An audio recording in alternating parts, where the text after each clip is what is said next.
अपमान, बेइज्जती क्या कभी हुई है आपकी? कभी ना कभी तो हुई होगी। कभी ना कभी तो किसी ने कहा ही होगा, ए अलग हट यहाँ से, कौन है बे तू? औकात क्या है तेरी? हिम्मत कैसे हुई तेरी इस तरह से बात करने की? शक्ल देखी है कभी अपनी? बड़ा आया यहाँ पर बोलने। और जब इस तरह से बेइज्जती होती है तो उस वक्त आपका रिएक्शन क्या होता है? जब भी कोई आपको आपकी औकात याद दिलाता है, उस वक्त आपके अंदर ही अंदर क्या चल रहा होता है? उस वक्त आप कैसे रिएक्ट करते हो? अंदर ही अंदर क्या थॉट्स आते हैं? गुस्सा भी आता होगा, बहुत बुरा भी लगता होगा। पर क्या हो अगर मैं कहूँ कि बेइज्जती होना भी ज़रूरी है, मजाक बनना भी ज़रूरी है। क्योंकि इतिहास गवाह है कि जो जो इंसान ज़मीन से उठकर आसमान की ऊंचाइयों पर पहुंचा है ना, हर किसी का कभी ना कभी तो मजाक ज़रूर बनाए, कभी ना कभी तो बेइज्जती ज़रूर हुई है और कई बार हुई है। बात है सन 1999 की, जब रतन टाटा ने अपनी पहली passenger car Tata indica launch की थी और शुरुआती समय में ही ये पूरी तरह से फेल हो गई। टाटा ग्रुप के सभी मेंबर की यह सलाह थी कि इसे फोर्ड कंपनी को बेच दिया जाए और इसके लिए टाटा ग्रुप की फोर्ड कंपनी से बात हुई और फोर्ड के जो ऑफिसर्स थे वो भी भारत आकर टाटा के कार डिपार्टमेंट में दिलचस्पी दिखा रहे थे। और उसके बाद रतन टाटा को अमेरिका बुलाया गया और फोर्ड के ऑफिसर के साथ में रतन टाटा की एक बैठक हुई और उन्हें वहां पर कहा गया कि जब आपको इसके बारे में पता ही नहीं है तो आपने पैसेंजर व्हीकल में कदम ही क्यों रखा? और यही नहीं बल्कि उनसे ये भी कहा गया कि हम टाटा मोटर के कार बिजनेस को खरीद कर आप पर एक एहसान कर रहे हैं, आप इसे हमारा एक एहसान समझना। और रतन टाटा अपने इस अपमान को घोंट कर पी गए। इस घटना ने रतन टाटा को बहुत उदास किया। रतन टाटा ने बदले की भावना में समय गंवाने से ज्यादा जरूरी समझा अपनी कमियों को सुधारना। उन्होंने अपने कार सेगमेंट को बेचने का विचार बदल लिया और अपना पूरा फोकस अपने कार बिजनेस में लगा दिया। और कहते हैं समय पहिए के समान घूमता है और इसी तरह से समय पहिए के समान घुमा और रतन टाटा की मेहनत ने टाटा मोटर्स को सफलता की ऊंचाइयों पर पहुंचा दिया। एक तरफ टाटा ग्रुप की टाटा मोटर्स कामयाब हो रही थी तो वहीं 2008 में फोर्ड कंपनी दिवालियापन की स्थिति में आ गई थी और ऐसे में रतन टाटा के पास में बहुत ही अच्छा मौका था फोर्ड को नीचा दिखाने का।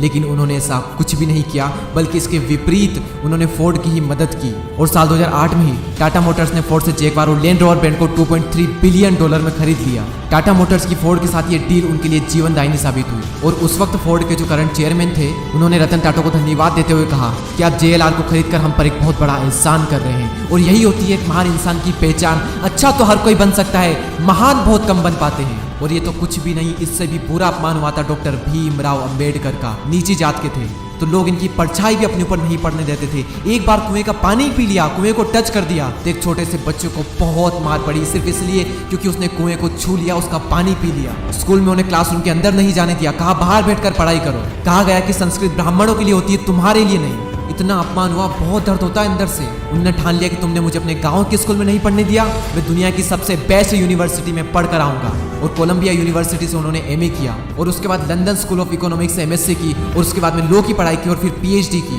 और फिर जब वापस आए तब उन्हें मिलिट्री सेक्रेटरी की नौकरी मिली, जो उस वक्त बहुत ही अच्छी नौकरी थी। लेकिन उसके बावजूद भी उनका अपमान हुआ और वो अपमान उनके दिल पर लगा। उन्हें तब भी कुएं का पानी पीने का अधिकार नहीं था। वहां का चपरासी तक उन्हें फाइल फेंक कर देता था, कहता था कि गद्दी पर बैठ गया तो क्या हुआ है, तो अभी भी निचली जात का ना। बस उन्होंने भी इसी अपमान को घूंट करके पी लिया और भारत का संविधान लिख दिया और अपना हक पा कर रहे। और अपना हक तो पाया ही, साथ साथ निचली जाति के लोगों को भी उनका अपना हक दिलाया। मैंने कहा ना, अपमान जरूरी है, बेइज्जती से ही बदलाव आता है। अंग्रेजों ने एक बार गांधी जी को ट्रेन से धक्के मार कर बाहर निकाल दिया था, बहुत बेइज्जती हुई थी। उनसे कहा गया था कि तुम काले इंडियंस डिजर्व नहीं करते हमारी ट्रेन में बैठना।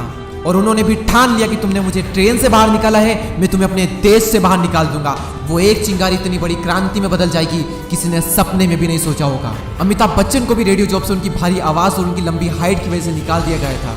और वही ऊंची हाइट और उनकी वही भारी आवाज आज उनकी पहचान है। अपनी कमजोरी को अपनी ताकत बनाओ, अपने अपमान का बदला अपनी सफलता से लो।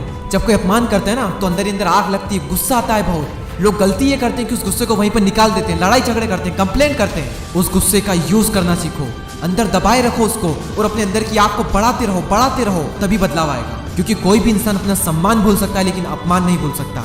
कोई कुछ भी बोले तो उस वक्त रिएक्ट मत करो, अपना गुस्सा, अपनी आग बाहर मत निकालो, अपने अंदर रखो। बाहर निकाल दोगे तो बेइज्जती तो होगी सही, तुम कभी अपना बदला नहीं ले पाओगे और ना ही वो इज्जत हासिल कर पाओगे जो तुम पाना चाहते हो।